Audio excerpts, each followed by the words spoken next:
So from times you are going to have to face the odd breakaway or two, but I mean today Son hits the post. It could have been in the first half, could have been offside. Second half he does hit the post. There were a couple other opportunities. Most of the time he has a lot to do, but thankfully for Liverpool they've got one of the world's best. What about for Tottenham, Brad? We know where they are at the moment with Ryan Mason and Stellini gone and post-Conte. Where and how important is this next decision for Spurs, do you think? Well, if you look at recent times, the best that Spurs have been has been when Mauricio Pochettino was there, and there was a lot of stability at the club. There was a conduit between the head coach and between Daniel Levy, and that was Paul Mitchell at first, and they worked really well together. This club needs some stability. They need to hire the correct sporting director. They need to hire the correct head coach to steer this team going forward. They do have a lot of talent. They have a huge question. Michael, being a striker, knows this. If they lose Harry Kane, how do you replace him? He's not replaceable, in my opinion, with just one player. So what are they going to do? He has a year left on his contract. So this is one of the biggest summers that Tottenham's had in recent years. Yeah, and what's your feeling on Kane? Can you see him staying? I can see him staying. Harry's loyal, really loyal. Great pro, great teammate. He's going to have some thinking to do, no doubt. I don't think that he's already made his decision. I don't think that he's going to make a petulant decision. There's a lot of emotion rolling through that changing room on what's transpired in recent weeks. But a year left on his contract. I'm sure there's some big boys out there. But one question I would ask, how many teams across Europe could afford him? It's likely that only Premier League clubs could afford him. And I'm not sure that Daniel Levy will sell to a Premier League club. But it'll be out of Daniel Levy's hands in 1 year. So this will be interesting times. It certainly will. Great to chat to you again, Brad. What a game for you to be at Anfield.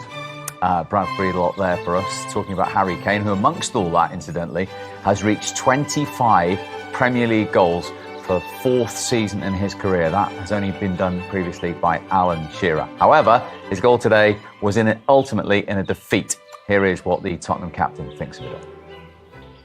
Well, Harry, if you possibly can, so soon after the game's finished, pick the bones out of that for us. Yeah, I mean, dreadful start, first 20 minutes. Obviously not the first time it's happened this season, so we need to start understanding moments better, understanding big games better. You're coming away to Anfield just like he's going away to St James's Park, and the same thing happened. So 20 minutes is one game, and then the 70 plus 5 minutes. We had chances. They had a lot of the ball, but I felt like the majority of the chances come to us. We hit the post. Alisson made some good saves, and over that period, we fully deserved to get back into the game. And overall, would have been one of the a really great comeback. And then that last 10 seconds, it's hard to put into words how that happens and why that happens. But we have to just try and move on from it and get ready for next week. Has it been a wild range of emotions you've been through this afternoon? The disappointment with that first 20 minutes, pride at the comeback, and then obviously devastation now.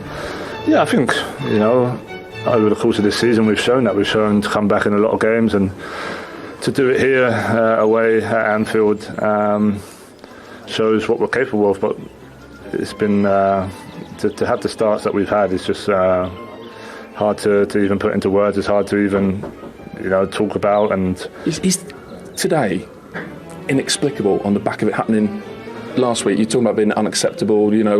It's a one-off that's happened twice in a week. But there's only so many words you can use. The bottom line is you need to go out there and prove it not to be the case. We've conceded pretty much in the first minute the last 3 games we played, and it's down to us to go away and find a reason why, and then find out how we can improve the situation. But like I said, the last 75 minutes or whatever it was, we had some real good chances and deserved the 3 goals we did. But in these moments, in these games, you can't do what you've done at the end, because you come away with a totally different feeling. When you draw that game, it takes, even though it's not the 3 points we wanted, you take that point into the rest of the final 4. And now it's a feeling of just gut-wrenching defeat, and to get nothing from that is just it's hard to take.